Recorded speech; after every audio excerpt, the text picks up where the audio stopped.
autant le Canada, un petit peu comme le mouvement originel des années 70. Le mouvement originel des début des années 70, c'est vraiment dans les droits humains, mais c'est parce qu'on reconnaît les droits humains et le droit à l'égalité qu'on reconnaît le droit à l'autodétermination. Donc c'est cette espèce d'imbrication entre les droits individuels et les droits collectifs qu'on retrouve finalement sur la scène internationale. Et c'est là qu'en faisant la comparaison entre la manière dont se formulent les revendications dans les années 70, c'est très très proche de ce qui sort de cette déclaration des Nations Unies sur les peuples autochtones de 2007. Et à côté, au Canada, on voit vraiment, à l'échelle nationale, dans le contexte national, on voit vraiment l'effet de la colonisation, et des rapports de domination sur le mouvement, qui vraiment écrase et formule ça de manière en ses propres termes. La déclaration, l'arène internationale, là je cite Gérard Collomb, l'arène internationale permet aux leaders amérindiens d'investir l'univers des représentations et de se réapproprier une capacité à proposer eux-mêmes une catégorisation du fait amérindien dans l'espace politique et social. Donc là, l'avantage quand les autochtones portent ce mouvement à l'échelle internationale, c'est que c'est un mouvement qui redevient créatif, c'est-à-dire qui porte sur qu'est-ce que c'est un peuple autochtone, qui sommes-nous, etc. Et cette déclaration, elle est vraiment le fruit d'un débat à l'échelle globale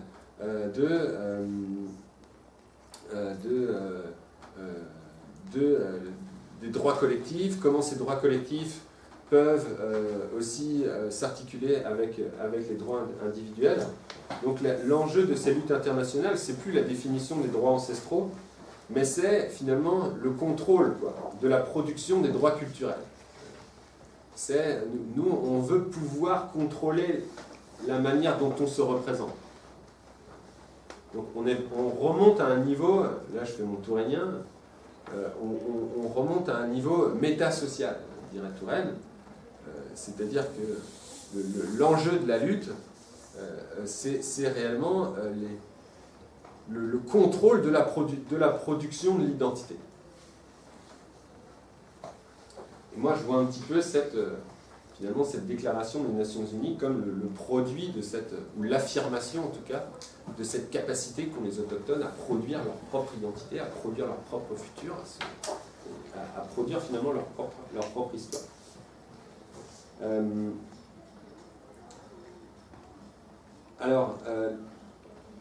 Là je fais un petit peu le grand écart, c'est-à-dire que il y a cette dimension internationale de la lutte, donc les autochtones vont sortir, le mouvement va sortir de cet espace national, en partie en tout cas pour se projeter au niveau international. Il y a aussi l'inverse, c'est-à-dire que il va aussi se projeter sur l'espace local, sur des pratiques extrêmement intimes. Je pense aux pratiques de guérison chamanique, à la question du soin, etc., comme affirmation de soi, de sa capacité à s'approprier son propre corps. Donc là, c'est pareil, on est toujours dans la question de la décolonisation, des droits individuels, des droits collectifs, mais dans le versant beaucoup plus intime. Donc il s'agit, dit Touraine, là je le cite, il y a une belle phrase, il s'agit plus de changer la vie, plus encore que de transformer la société. Donc là, on est dans des thèmes qui sont extrêmement subjectifs. James Tully aussi, qui est un professeur, parle lui de lutte de liberté. Alors ça c'est une traduction, lutte de liberté. Moi j'aime bien, je préfère parler de lutte par la liberté. C'est-à-dire que là, on est vraiment dans des cas qui sont des pratiques individuelles, personnelles, quotidiennes, qui relèvent de la libération de soi. Alors, Tully définit ces luttes de liberté comme des actes quotidiens, indépendants des manifestations spectaculaires de résistance, visant à protéger, reconquérir, rassembler, sauvegarder, revitaliser, transmettre et adapter des pans entiers d'une vie autochtone pratiquement disparue. Donc, et le mouvement Idle No More, alors là c'est un petit peu plus compliqué à voir, mais en tout cas, bon, il y a eu des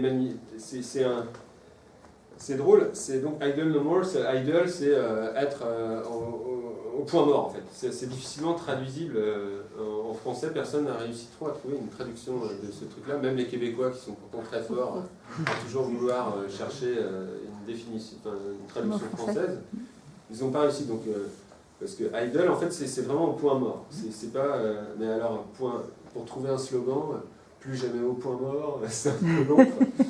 Donc ils n'ont jamais réussi, donc ils ont trouvé fini l'inaction, ou la passivité c'est fini, enfin bon, ils n'ont jamais trouvé quelque chose de bien. Mais ce mouvement en fait est né à l'initiative de 4 femmes en Saskatchewan, donc dans une province de l'ouest du Canada, qui au départ voulaient sensibiliser les gens à une loi, enfin une disposition à l'intérieur d'une loi omnibus. Au Canada, ils font ça aussi, ils font une espèce d'énorme package de lois que personne ne peut lire parce que c'est tellement gros que... Bon, et puis ils font passer ça d'un bloc au Parlement et personne n'a le temps de lire toutes les dispositions. Et là-dedans, il y avait une disposition qui finalement limitait les évaluations environnementales dans le cas des projets. Donc, vous savez, le Canada est un gros producteur de pétrole, des sables bitumineux, etc. Et donc forcément, bon, tout ce qui est environnement et tout ça, bon, ça nuit au développement économique du pays. On va voir ce que ça va donner en octobre là, avec les élections fédérales. A priori, pour l'instant, ce serait néo-démocrate, mais c'est très très serré. Et donc cette lutte, elle touchait donc cette disposition légale pour s'opposer à cette révision finalement du processus d'évaluation environnementale. Et le slogan était donc Idle No More. Et ça a très rapidement dépassé cette idée de loi omnibus, etc. Et quand je suis allé aux manifestations, c'était vraiment tout et n'importe quoi. C'est-à-dire il y avait justice pour les femmes, je veux les mêmes droits, l'opposition à la loi, alors il y avait aussi des syndicalistes qui venaient pour s'opposer justement aux dispositions qui étaient dans cette loi. Il y a eu des prêtres, parce que comme ça se déroulait plus ou moins en même temps que la commission, ils venaient montrer leur soutien, etc. C'était extrêmement bigarré, il y avait plein de gens extrêmement différents, et tous rassemblés, et puis des modes d'action qu'on n'avait jamais vus depuis très longtemps. J'ai quelques photos, mais... Donc c'est beaucoup de danse, beaucoup d'activités culturelles, des performances, des flash mobs, là, comme ils disent, en pleine rue d'Ottawa. Enfin, bon, donc on n'était vraiment pas dans la mise en scène de soi, mais vraiment l'expression de soi. Donc dans une dimension de la mobilisation très populaire, très culturelle, mais pas culturelle folkloriste, là, culturelle vraiment dans le sens... comment dire, pour challenger les représentations dominantes des autochtones. On est là, on est vivant, on est présent, on occupe l'espace public. Voilà. Et ça, c'est quelque chose qui était vraiment nouveau. Et l'enjeu vraiment du mouvement, c'était pas changer la société, mais c'était l'action. Ça résidait dans l'action en soi. On est là, on bouge, on parle, on crie, c'était ça. Donc bon, avec ça, ça n'a pas duré très longtemps, mais ça a eu un retentissement assez important à travers le monde. Donc à suivre, voir comment ça va se... C'était à quelle date exactement ? Ça a commencé en décembre 2000, quand je suis arrivé, 2012, jusqu'à février 2013.